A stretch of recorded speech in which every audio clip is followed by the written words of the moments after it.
Des représentants des pays dits amis d'Haïti prennent un malin plaisir à faire croire qu'Haïti est en train de foncer tout droit vers un état d'ingouvernabilité. Regardons quelques faits. Le 7 février 2017, M. Jovenel Moïse prêta serment comme président d'Haïti avec un dossier au cabinet d'instruction. Plus tard, il déclara qu'outre des tâches et des devoirs présidentiels, il a 3 élections à organiser. D'abord, le tiers du Sénat doit être renouvelé. 2. Les élections des maires, Kazek et Azek. 3. L'élection du président qui doit le remplacer dans 5 ans. Plus loin, il déclara à la presse qu'Haïti a 5 problèmes majeurs. 1. Corruption. 2. Corruption. 3. Corruption. 4. Corruption. 5. Corruption. Le premier problème prend sa source dans l'exécutif bicéphale créé par la Constitution de 1987. La formule d'un président soutenu par un premier ministre ne fonctionne pas. De nos jours, ce sont les députés, les sénateurs qui proposent au Premier ministre et au Président leur choix de ministres, secrétaires d'État, directeurs généraux, etc.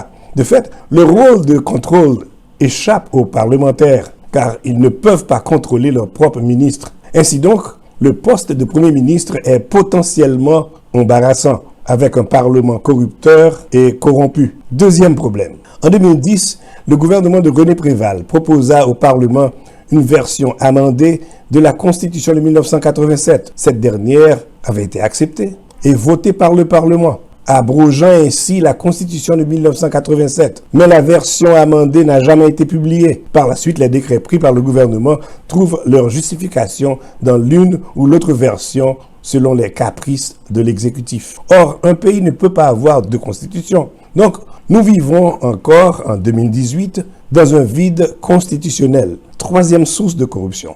Le vide constitutionnel d'aujourd'hui a son précédent. En 1957, un coup d'État militaire envoya Pierre-Eustache Daniel Fignolet en exil après avoir passé 19 jours à la tête de l'État. La Constitution fut suspendue ainsi que les libertés individuelles. Puis la junte publia la loi électorale d'août 1957 dans laquelle, tenez-vous bien, elle recommanda au président élu des élections du 22 septembre 1957 d'amender la Constitution de 1950. Plus tard, elle publia un décret stipulant que le pays était sous l'égide de la Constitution de 1950. Ceci était pour légaliser la prestation de serment du Dr François Duvalier le 22 octobre 1957. Quatrième source. En novembre 1957, Duvalier amenda la Constitution de 1950 qui mit fin au bicaméralisme haïtien en renvoyant les sénateurs. Le Parlement fut dénommé par la suite le corps législatif avec seulement la Chambre des députés. Il y eut d'autres amendements et finalement une constitution qui ressuscitera la présidence viagère créée par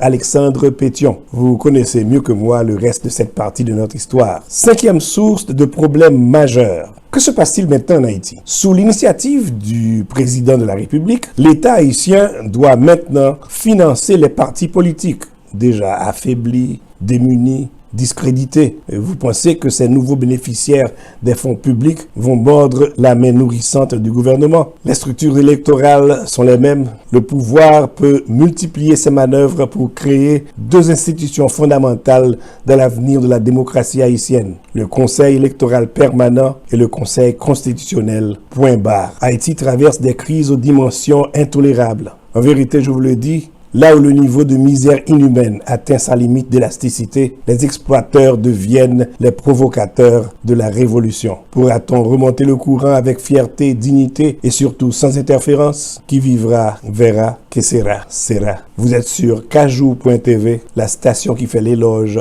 de la différence.